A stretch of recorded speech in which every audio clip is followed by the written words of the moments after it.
मित्रों नमस्कार। फिर एक बार एक नया वीडियो लेकर आपके समक्ष प्रस्तुत हूं। मित्रों जैसा कि आपको पता है, योनो एसबीआई ऐप और योनो एसबीआई लाइट ऐप, ये दोनों ऐप एंड्रॉयड वर्जन 12 से नीचे काम नहीं कर रहे हैं। तो दोस्तों मैं इसका समाधान लेकर आपके समक्ष प्रस्तुत हुआ हूं। मित्रों इससे पहले भी मैंने इस विषय में वीडियो बनाए हैं, एक नया वीडियो फिर लाया हूँ। वैसे आपको पता है मेरे ज़्यादातर वीडियोस रियल एस्टेट पर, प्रॉपर्टीज़ पर और फार्म हाउस, एग्रीकल्चर लैंड इत्यादि पर होते हैं। साथ ही मेरे वीडियो होते हैं कॉइन्स एंड करेंसी पर। करेंसी में मैं फैंसी नंबर वाले नोटों के ऊपर वीडियो बनाता हूँ, लेकिन आज मैं आपके लिए वीडियो लेकर आया हूँ एंड्रॉयड वर्जन 12 इससे नीचे योनो एसबीआई और योनो लाइट एसबीआई काम नहीं कर रहे हैं। दोस्तों वस्तु स्थिति यह है कि योनो एसबीआई भारत के बाहर निम्न वर्जनों पे काम कर रहा है, यानी 12 से नीचे वाले वर्जनों पे काम कर रहा है, और योनो लाइट एसबीआई भी 12 से नीचे वाले वर्जन में काम कर रहा है, लेकिन भारत में नहीं कर रहे हैं। इसके पीछे बैंक द्वारा कदाचित कुछ सुरक्षा कारण दिए गए हैं। अब मैं आपके समक्ष लेकर आया हूं यह वीडियो, जिसमें मैं आपको बताऊंगा कि किस प्रकार से हम इसके समाधान का प्रयास करेंगे। मित्रों कोई भी समस्या जब आने पड़ती है तो उसके समाधान के लिए मनुष्य को लगना ही पड़ता है। तो दोस्तों फिर एक बार इस समस्या पर हम विचार करने जा रहे हैं, और विचार नहीं समस्या का हल करने का भी प्रयास हम करेंगे। दोस्तों वस्तुतः बार बार लोगों ने अपने सेटिंग्स में जाके सॉफ्टवेयर भी अपडेट किया, योनो एसबीआई के स्थान पर योनो लाइट भी लोगों ने अपने फ़ोन में इंस्टॉल किया, लेकिन इस समस्या का हल नहीं निकल पा रहा है। अंततः मैंने इस समस्या के समाधान के लिए आप लोगों से कहा कि आप लोग बैंकिंग लोकपाल को शिकायत कर सकते हैं, अथवा ब्रांच मैनेजर को निवेदन कर सकते हैं, अथवा मेल भेज सकते हैं। तो उसी कड़ी में मैं आपको बताता हूं कि इसका समाधान क्या है। दोस्तों सीआरसीएफ बैंक एसबीआई, आपको सीआरसीएफ एसबीआई ऐसा टाइप करना है अपने किसी भी ब्राउज़र पर, जो भी ब्राउज़र आप उपयोग में लेते हैं, चाहे क्रोम ब्राउज़र हो, चाहे गूगल का ब्राउज़र हो, अथवा अन्य कोई ब्राउज़र आपके फ़ोन में आप उपयोग में ले रहे हो।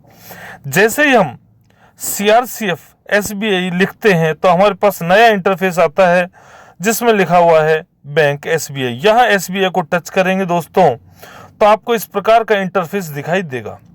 दोस्तों यहाँ पर लिख रखा है कस्टमर रिक्वेस्ट एंड कंप्लेंट, यानी ग्राहकों द्वारा निवेदन और शिकायत। तो यहाँ पे जैसे हमने इसको टच किया तो यहाँ पर आपके पास 4 बिंदु खुलकर आए। तो हम रेज कंप्लेंट अदर्स इसको टच करेंगे दोस्तों। जैसे इसको छुएंगे तो ये हमारा कॉलम भर गया। उसके बाद नीचे नेक्स्ट कॉलम आएगा।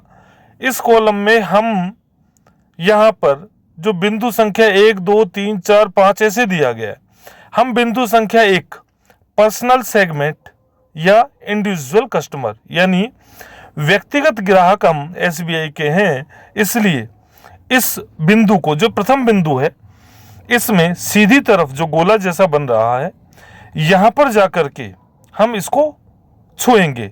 नीचे जो विकल्प है वो एमएसएमई कस्टमर है, एग्री कस्टमर है, नॉन कस्टमर है और अन्य विकल्प, तो हम पहले को ही छूते हैं। जैसे ही पहले को हमने छुआ तो एक नया इंटरफेस हमारे सामने आया।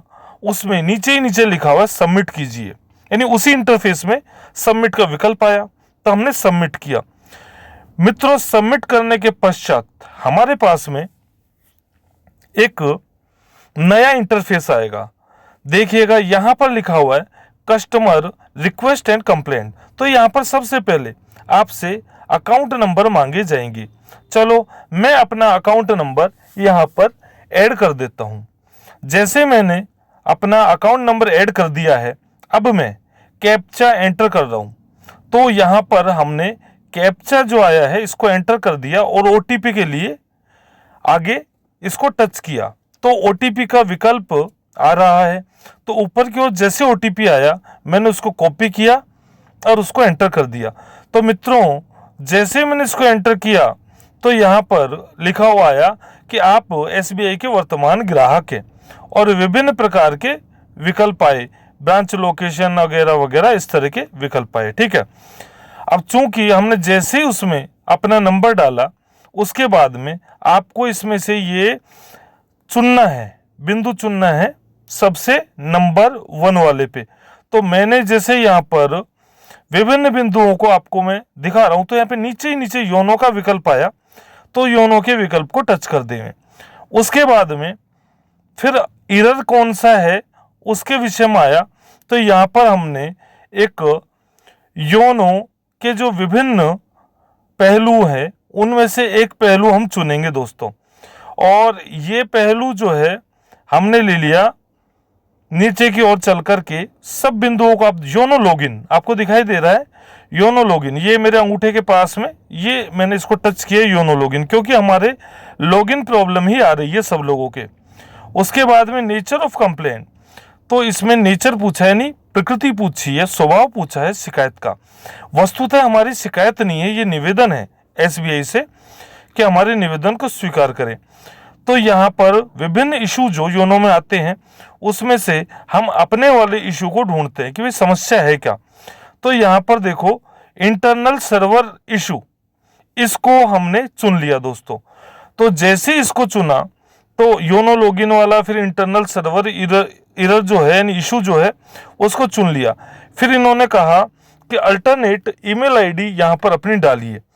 तो यहाँ पर आप लोगों को अपनी वैकल्पिक ईमेल आईडी डाल देनी है। उसके पश्चात यहाँ पर लिखा हो phrase give brief detail of your, यानी आपकी जो शिकायत है उसको थोड़ा सा 500 शब्दों में, मैक्सिमम 500 शब्दों में लिखना है। दोस्तों आपको ध्यान रखना, मैंने क्या इसको पहले से टाइप करके रखा है, जो मैंने टाइप करके रखा उसको मैंने सीधा का सीधा यहाँ पे पेस्ट कर दिया। मैंने व्हाट्सएप पर माई सेल्फ में कहीं पर टाइप करके रखा था, उसको लाके यहाँ पे पेस्ट कर दिया और यहाँ पर इसको सबमिट कर दिया। दोस्तों लगभग आपके 450 शब्द होने चाहिए, इससे ज़्यादा मत करना। और तुरंत आ गया thank you for getting in touch with SBI। दोस्तों मैंने अपनी शिकायत में लिखा था, शिकायत नहीं वस्तुतः वे निवेदन था कि कई लोग परेशान हो रहे हैं, कृपया आप 8 से 11 के एंड्रॉइड वर्जन में भी इसको प्रारंभ कीजिए, योनो SBI को और योनो SBI लाइट को। तो तुरंत प्रभाव से मेरा निवेदन वहाँ पहुँच गया। अब मैं अपनी ये निवेदन का नंबर जो है इसी वेबसाइट पर विजिट करके प्राप्त कर सकता हूं। यदि हम लोग जागृति पूर्वक ऐसा करेंगे तो ये योनो ऐप सब में चल पड़ेगा। दोस्तों वीडियो को लाइक करें, शेयर करें, कमेंट करें और हाँ चैनल को सब्सक्राइब करना नहीं भूले। धन्यवाद।